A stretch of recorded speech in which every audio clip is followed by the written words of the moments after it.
Oi, gente, bom dia. Muito bom nós estarmos aqui, dia 21/3, né, de 2025, e a oportunidade que nós temos de conversar sobre a palavra de Deus.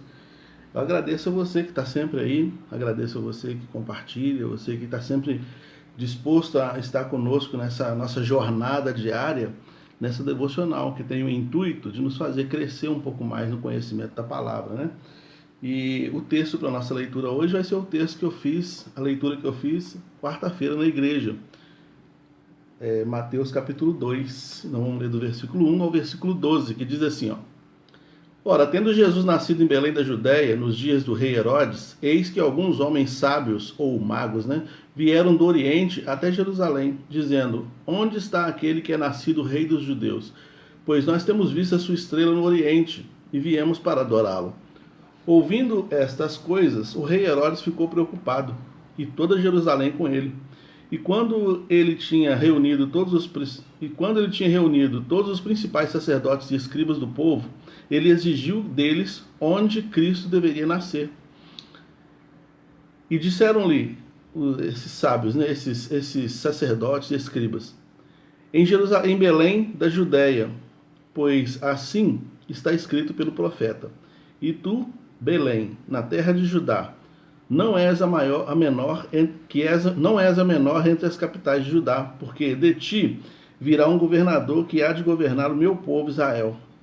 Então Herodes, chamando os homens sábios em particular, inquiriu diligentemente deles acerca do tempo em que a estrela lhes aparecera. E enviando-os a Belém, disse, ide e perguntai diligentemente pelo menino. E quando o achardes, tragam-me a palavra novamente, para que eu também vá e o adore.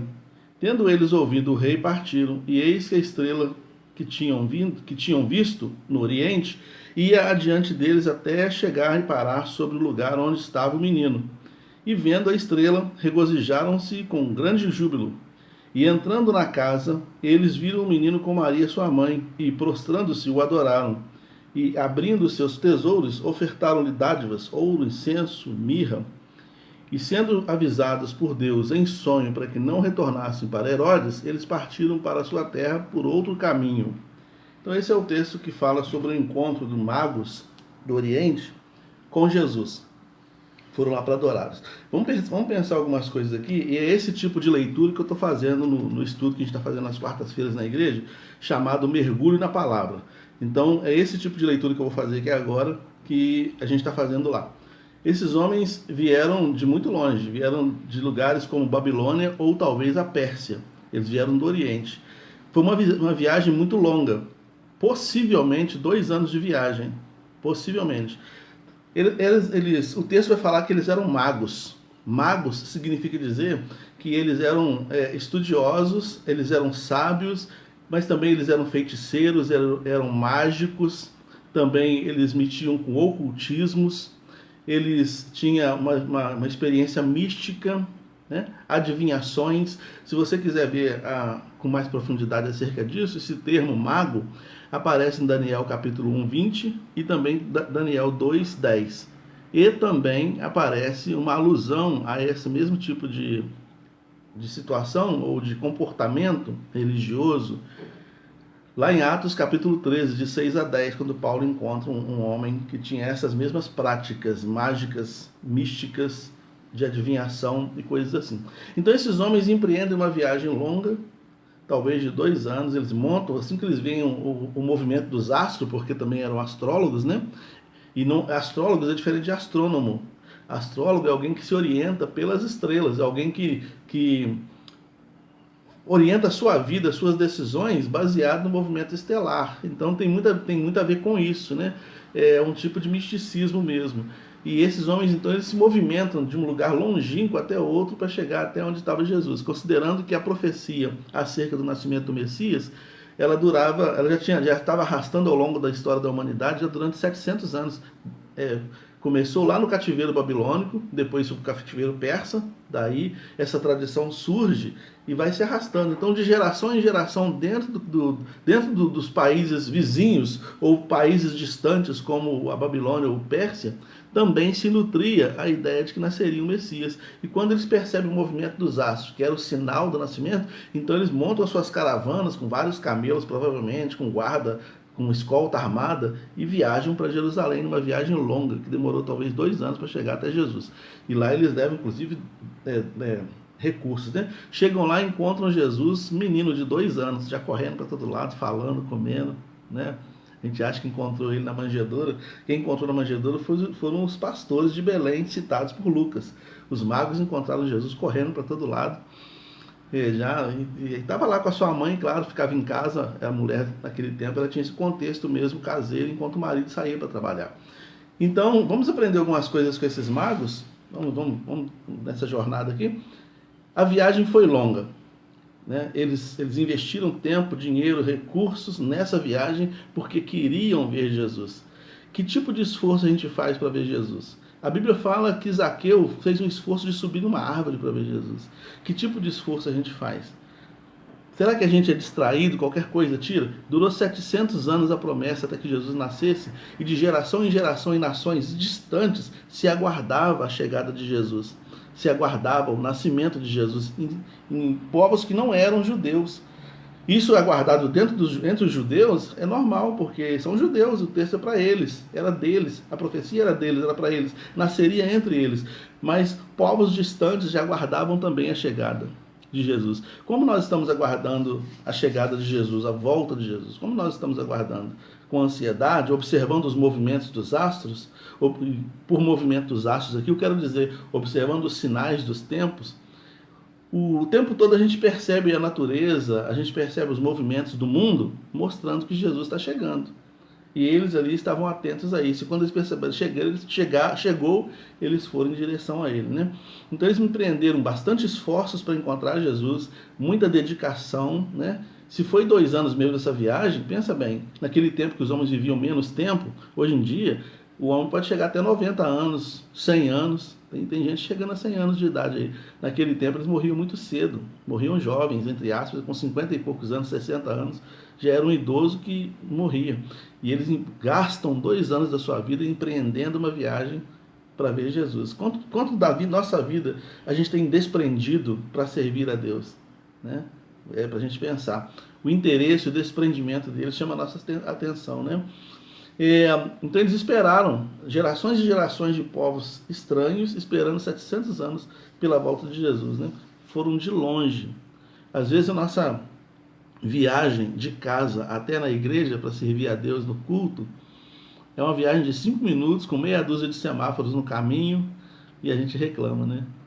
E eles não, eles viajaram praticamente 2 anos no meio do deserto, no meio do nada, cheio de camelos com suprimentos de alimentação. De vez em quando faziam um acampamento aqui ou ali, e parando de tempos em tempos até chegar. E demorou esse tempo todo, no mínimo uns 1.500 anos demorou, um ano e meio durou essa viagem, mas entre 1 ano e meio e 2 anos pela informação do texto. Então, assim, eles insistiram, né, para ver Jesus. E a gente? Eles levaram presentes caros para Jesus, né? Então eles levam ouro, incenso e mirra. Eles acreditavam que Jesus era rei, e eles falam isso aqui, né? Onde nasceu o rei dos judeus? Eles acreditavam que Jesus era rei, então levaram o ouro para significar isso. E não era só uma barrinha de ouro, como a gente pensa. Certamente levaram uma quantidade bem maior de ouro. Levaram incenso, e ao levar incenso, eles também acreditavam que Jesus era um ser divino. Era uma pessoa divina, uma pessoa que merecia e deveria receber adoração, né? E levaram a mirra, porque também sabia que a profecia dizia que esse Messias haveria de se sacrificar em nome da sua nação, para salvar o seu povo. Essa era a profecia. Então eles compreendiam com mais profundidade, talvez, acerca da profecia do Messias do que os próprios judeus, né? Que Jesus era rei. Isso assustou Herodes, porque Herodes, quando ele assumiu o trono lá em 37, no ano 40 ou 37 antes de Cristo, ele manda matar a esposa e os filhos dele, para que ninguém tomasse o trono dele. Ele foi eleito como rei dos judeus, o Herodes, o grande. E aí, de repente, alguém chega para ele e fala assim: nasceu o rei dos judeus aonde? Ele falou: opa, nasceu, peraí. Porque Herodes não era judeu, Herodes era idumeu. Então ele não tinha legitimidade sanguínea para ser o rei dos judeus, mas ele tinha recebido esse título dos senadores romanos. E quando ele fica sabendo que o legítimo rei judeu nasceu, então ele manda matar, inclusive, os meninos de 2 anos para baixo. Então, os sábios aí, ou os magos, né? Os encantadores, eles sabem que Jesus é rei e levam bastante ouro para ele, sabem que ele merece adoração, por isso levam incenso, e sabem que ele haveria de se sacrificar para salvar o seu povo. E levam então a mirra. O que a gente sabe sobre Jesus? Hoje em dia é pregado que Jesus é o maior psicólogo, o maior psicanalista, que Jesus é o maior líder, que é o maior gestor, é o maior tudo. Né? Mas eles não, eles foram atrás de Jesus, que é rei, que é sacerdote e que haveria de sacrificar-se para salvar todo aquele que crê. Então eles reconheceram isso. E o que eu posso aprender então com os magos? Essas lições. Eu preciso aprender eu preciso aprender com eles o desprendimento para servir a Jesus, o investimento de tempo, de recursos, porque foi isso que eles fizeram, a adoração genuína. Eu preciso aprender essas coisas com os magos. Embora eles praticassem um tipo de religião que era reprovado pelas escrituras do Antigo Testamento, Mateus deixa registrado que esses homens que a conduta religiosa deles era reprovada pelo Antigo Testamento, Mateus deixa registrado que eles fizeram a adoração perfeita, eles fizeram os movimentos perfeitos de adoração ao Senhor, que muitas vezes é negligenciado pelo próprio povo do Senhor. Porque você percebe que a Bíblia vai dizer que Jesus veio para os que eram seus, e os seus não o receberam. Ele nasceu no meio do povo, a distância era menor, o investimento era menor, tudo era menor do que o que os magos fizeram, mas eles não receberam Jesus. E eu? E você? Será que a minha adoração é semelhante à dos fariseus, dos escribas, que sabiam tudo? Eles explicaram tudo para Herodes, o texto mostra que sabiam tudo sobre o Messias, mas não adoraram o Messias? Ou será que o meu comportamento e minha atitude é como o dos magos, que, embora não fossem judeus, sabia tudo e respeitou tudo e seguiu todos os caminhos para adorar aquele que é nascido rei dos judeus? Que Deus nos abençoe e que essa reflexão fique no nosso coração, para que quando nós chegarmos diante do Senhor em adoração, a gente saber com quem a gente está lidando. Né? Os fariseus não sabiam, Herodes não sabia, mas os magos, embora fossem do Oriente, sabiam. E talvez seja por isso que Jesus vai dizer assim, lá no final do seu ministério, lá para os capítulos 23 ou 24 de Mateus, vai falar assim, ó, muitos virão do Oriente e vão passar na frente de vocês, judeus, porque eles entenderam mais fácil do que vocês, que os filhos das trevas são mais prudentes do que os filhos da luz. Deus nos abençoe, uma boa sexta-feira para Carlinha, para o Gleison, para a irmã Ana Machado, para todo mundo que está aí, para a Sandra. E segunda-feira, se Deus permitir, a gente se encontra aqui.